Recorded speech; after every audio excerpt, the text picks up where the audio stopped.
అందరికీ నమస్తే అండి. 'కాంతార' కాంట్రవర్సీ ఏదైతే ఉందో దానికి ఆల్మోస్ట్ ముగింపు పడినట్టేనండి. ఎందుకంటే ఇప్పటివరకు ఉన్న కాంట్రవర్సీ ఏంటంటే రిషబ్ శెట్టి తమిళనాడు ఎళ్తాక తమిళ్‌లో మాట్లాడాడు. అలాగే హిందీలో ప్రమోషన్ చేసేటప్పుడు హిందీలో మాట్లాడాడు. తెలుగు వరకు వచ్చేటప్పటికి ఎందుకు తెలుగు మాట్లాడలేదు. సో, తెలుగులో మాట్లాడలేదు కాబట్టికి మేము ఆ సినిమాని బాయ్‌కాట్ చేస్తాం. చాలామంది చాలా రకాలుగా మాట్లాడారులెండి. బలుపని అదని ఇదని చెప్పేసని.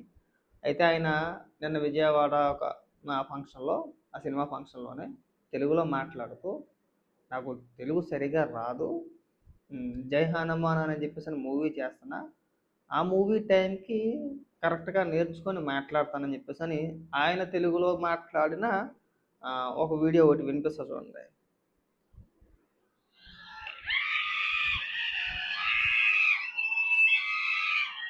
అందరికీ నమస్కారం.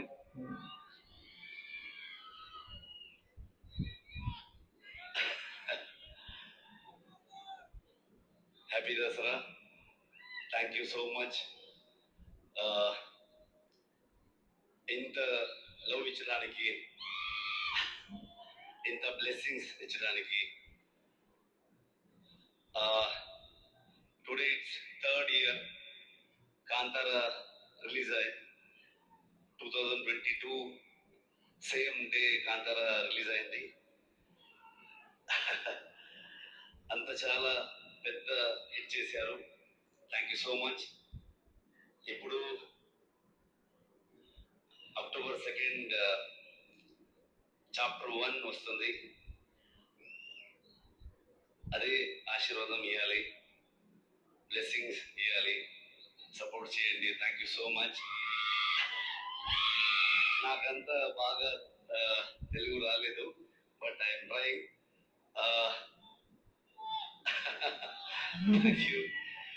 Thank you for the support. Especially మన సహోదరుడు జూనియర్ ఎన్టీఆర్ గారు అండ్ మన darling Prabhas garu releasing the trailer.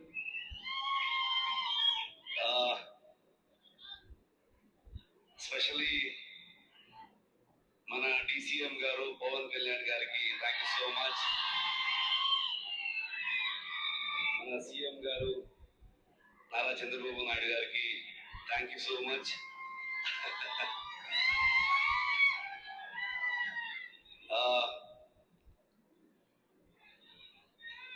Kannada, Kannadiga, Telugu మేమందరూ బ్రదర్స్, మేమందరూ సోదరులు. ಯಾವತ್ತು ಒಬ್ಬ ಅಪ್ಪಟ ಕನ್ನಡ ಅಭಿಮಾನಿ ಒಂದು ಸೋದರ ಭಾಷೆಯನ್ನ ತುಂಬಾ ಪ್ರೀತಿಯಿಂದ ಅಭಿಮಾನದಿಂದ ನೋಡ್ತಾನೆ. Same feeling. So thank you so much. October 2 మేమందరూ థియేటర్లో ఒక కాంట్రవర్సీకి ఆల్మోస్ట్ ఫుల్ స్టాప్ అన్నట్టే. అయితే ఇక్కడ ఇంకొక ఇష్యూ ఏంటంటే సినిమా రేట్లు, అంటే సినిమా టికెట్ ప్రైస్ ఎందుకు పెంచాలి, ఎందుకు హైక్ ఇచ్చారు ప్రభుత్వం అని చెప్పేసి అని కొంతమంది కాంట్రవర్సీ క్రియేట్ చేయాలని చెప్పి చూస్తున్నారు. నేను ఒక వీడియో చేశాను దీనికి సంబంధించింది. ఈ హైక్ కాంట్రవర్సీ ఏదైతే ఉందో మరీ టూ మచ్గా 10 రూపాయలకి 20 రూపాయలకి టికెట్లు ఏంటండి అని చెప్పేసి అంటే కొంతమంది లేదండి జగన్మోహన్ రెడ్డి గవర్నమెంట్లో అసలు ఆ రేట్లు ఎక్కడా కూడా లేవు, మీరు అన్నట్టుగా 5 రూపాయలకి 10 రూపాయలకి 20 రూపాయలకి ఎక్కడా కూడా లేవు, మినిమం 50 రూపాయలు 60 రూపాయలు 70 రూపాయలు లేదంటే కనుక 100 150 250 రూపాయలు కూడా ఉన్నాయని చెప్పేసి అని కొంతమంది కామెంట్లు పెట్టారు. నేను ఈ వీడియోలో మీకు క్లియర్గా చెప్తా. ఇది భీమ్లా నాయక్ సినిమా రిలీజ్ అప్పుడు ఒకసారి ఈ ప్రైస్ చూడండి. ఇక్కడ balcony 20, first class 15, second class 10 రూపాయలు. భీమ్లా నాయక్ సినిమాకి ఇదిగో కనబడుతుంది, అక్కడ క్లియర్ కనబడుతుంది. అక్కడ ఎంత వేశారు? ఫస్ట్ క్లాస్ 20, సెకండ్ క్లాస్ 10 రూపాయలు. ఎక్కడ? రాజానగరం. ఇక్కడ చూడండి, సిటీసీ థియేటర్ అంట. ఇగో 1వ తరగతి 15 రూపాయలు, 2వ తరగతి 10 రూపాయలు, 3వ తరగతి 5 రూపాయలు. ఇది కనబడుతుందా క్లియర్గా? మీకు క్లియర్గా కనబడుతుందని చెప్పేసి అని అనుకుంటున్నా. జీవో నెంబర్ వచ్చేసి 35. అప్పుడు ప్రభుత్వం రిలీజ్ చేసిన జీవో మాట. ఈ సినిమా రేట్ల గురించి, సినిమా రేట్లను తగ్గిస్తూ, అంటే టికెట్ రేట్లను తగ్గిస్తూ అప్పుడు ప్రభుత్వం జారీ చేసిన జీవో అది. కనబడుతుంది కదా క్లియర్గా. ఒకవేళ మీరు అన్నట్టుగా అంత తక్కువ ప్రైజ్ చేయకపోతే ప్రతి సినిమాకి కూడా ఈ నిర్మాతలు కానీ హీరోలు కానీ అక్కడికి వెళ్ళి అప్పట్లో ఆ సినిమాటోగ్రఫీ మంత్రి ఎవరైతే ఉన్నారో, పేరు నాని ఎవరైతే ఉన్నారో వాళ్ళని బ్రతిమాలాల్సిన అవసరం ఉండేది కాదు కదా. చిరంజీవి గారు ఎందుకు వెళ్ళారు? మరీ టూ మచ్గా 5 రూపాయలకి 10 రూపాయలకి టికెట్లు అమ్మేయడం ఏంటని చెప్పేసాను కదా. భీమ్లా నాయక్ సినిమాకి థియేటర్ల దగ్గర ఎంఆర్ఓల చేత టికెట్లు అమ్మించారు. ఎవడో మర్చిపోలేదు దాన్ని. మర్చిపోవడం మా సంగతి పక్కన పెట్టితే ఎవడు జీర్ణించుకోలేకపోయాడు. రాష్ట్ర ప్రభుత్వం డైరెక్ట్గా ప్రభుత్వమే ఒక సినిమా రిలీజ్ అవుతుంటే రాజకీయంగా ఆ సినిమా పైన రాజకీయం చేస్తూ డైరెక్ట్గా ప్రభుత్వమే 10 రూపాయలకి 5 రూపాయలకి 20 రూపాయలకి టికెట్లు అమ్మింది ఎంఆర్ఓని పెట్టి.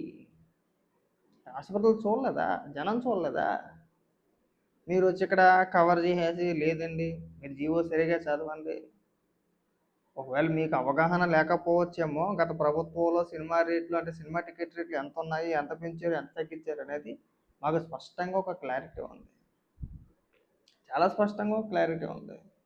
ఒకవేళ మనం కవర్ చేయడానికి ఒక మన దగ్గర ఒక థియరీ ఉండాలి. లేదండి మేము గతంలో అలాంటి రేట్లు ఏమి లేవు అని చెప్పడానికి మీ దగ్గర ఏమైనా ఉన్నాయంటే లేవు. నేను చూపించాను కదా ఇప్పుడు భీమ్లా నాయక్ సినిమాకి ఎంతెంత కమ్మారు అనేది మేము చూపించాం కదా. చూసారా లేదా? ఇప్పుడు జగన్మోహన్ రెడ్డి అలా అమ్మించాడు. ఇదేం పొలిటికల్గా చెప్పే ఉద్దేశం ఏమీ కాదు. ఇప్పుడు చూడండి, మాట్లాడితే ప్రభుత్వం ప్రతి సినిమాకి జీవో ఎందుకు జారీ చేస్తుందంటే అందుకే. నేను పెంచిన 75 రూపాయలు 100 రూపాయలు హైకే కాదు నన్ను అడిగితే కనుక. అది అసలు పెంచినట్టే కాదు నన్ను అడిగి, నా దృష్టిలో అది పెంచినట్టే కాదు. ఇప్పుడు మన సినిమా పక్క రాష్ట్రాల్లో మన సినిమా ఎంత చూస్తున్నారండి? మరి 10 రూపాయలకి 20 రూపాయలకి చూసేస్తున్నారా? మన సినిమా, మన తెలుగు సినిమా పక్క రాష్ట్రాల్లో రిలీజ్ అయితే నేను ఓజీ సినిమాకి వెళ్ళాను, టికెట్ అన్నప్పుడు అక్కడ 20 రూపాయలకి 30 రూపాయలకి 10 రూపాయలకి టికెట్లు అమ్మలేదే.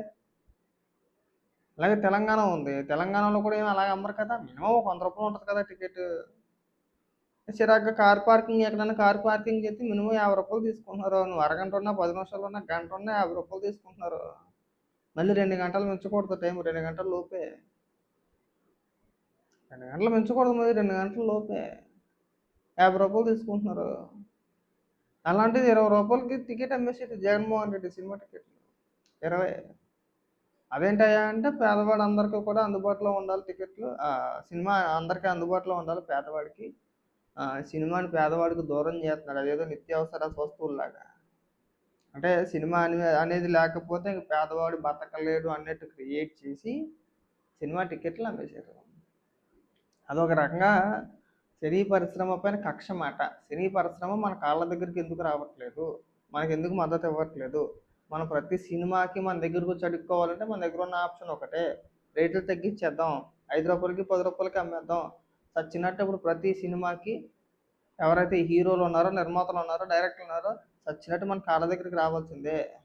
అప్పుడు వాళ్ళ చేత దండం పెట్టించుకుని ఒక వీడియో రికార్డ్ చేయించుకుని ఆ వీడియో బయటకు వదిలేసి మేము ఎవరి చేతన్నా దండాలు పెట్టించుకుంటాం అని ఒక స్టేట్మెంట్ పాస్ చేసేసారు. ఇచ్చేసారు వాళ్ళు డైరెక్ట్గా, క్రియేట్ చేశారు అలాగా కదా.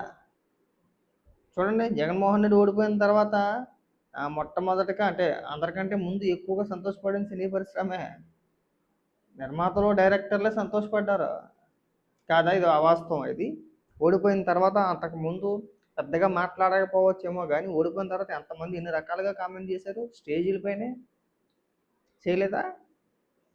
బోల్డు మంది. ఆ తర్వాత వైసీపీ అభిమానులు కూడా కొన్ని సినిమాలని ట్రోల్ చేశారు, కొన్ని సినిమాల్ని బాయ్కాట్ చేశారు, చేయలేదా? ఇవన్నీ మనం చూసియే కదండి. ఉదయం లేచిన కానీ సాయంత్రం వరకు ఏం జరుగుతుంది, సోషల్ మీడియాలో ఏమి నడుస్తుంది అనేది మనం ప్రత్యక్షంగా మనం చూస్తూనే ఉంటాం. ఇక్కడ మీరు నేను ఎన్ని మాట్లాడుకున్నా సరే చూసి వాళ్ళకి తెలుస్తుందిగా. ఒకవేళ నేను ఆ విషయంలో అబద్ధం చెప్పాను అనుకో, చూసే జనానికి ఒక క్లారిటీ ఉంటుంది కదా, లేదురా అబ్బాయి అబద్ధం చెప్తున్నాడు, ఆ రోజుల్లో జగన్మోహన్ రెడ్డి మరీ చిరాగ్గా 10 రూపాయలకి 20 రూపాయలకి టికెట్ అమ్మేయలేదు అనేది మీకు ఒక క్లారిటీ ఉంటుంది. ఉండదా? ఇది కూడా అంతే. మీకు గూగుల్‌లో కొడితే అలా వచ్చేస్తాయి ఫోటోలు. నేను చెప్పింది ఏం కాదు.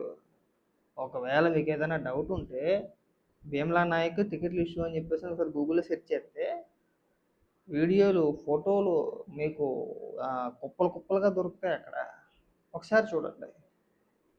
కేవలం పవన్ కళ్యాణ్ గారి సినిమాల్ని తొక్కేయడానికి, ఆడకుండా ఉండడానికి, పవన్ కళ్యాణ్ గారితో సినిమా తీయాలంటే ఏ నిర్మాత అన్నా భయపడిపోవాలనే స్టేజికి తీసుకొచ్చేసారు. పవన్ కళ్యాణ్ గారి సినిమా ఒకటే కాదు, అన్ని సినిమాలకి కూడా అందరి సినిమాలకి వెళ్ళి అడుక్కోవాల్సిందే పరిస్థితి. అడుక్కోలేదు, అందరూ ఇలా అడగలేదా? ఇవాళ వచ్చి లేదండి జగన్మోహన్ రెడ్డి అలా జీవో ఇవ్వలేదండి.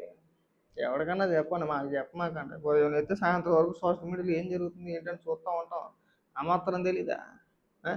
కాబట్టి ఏంటంటే ఇంక పెంచలేదు అంటే తగ్గించలేదు, లేదు అంత రేట్లు లేవు, ఇలాంటి డైలాగులు కొట్టొద్దండి దయచేసి. ఇంకొక హ్యాపీ న్యూస్ ఏంటంటే ఈ కాంతారా ఇష్యూ, ఈ బాయ్కాట్ కాంతారానో లేదంటే తెలుగులో మాట్లాడలేదనో ఆ ఇష్యూ ఏదైతే ఉందో అది క్లియర్ అయింది. అదొకటి మాత్రం సంతోషం.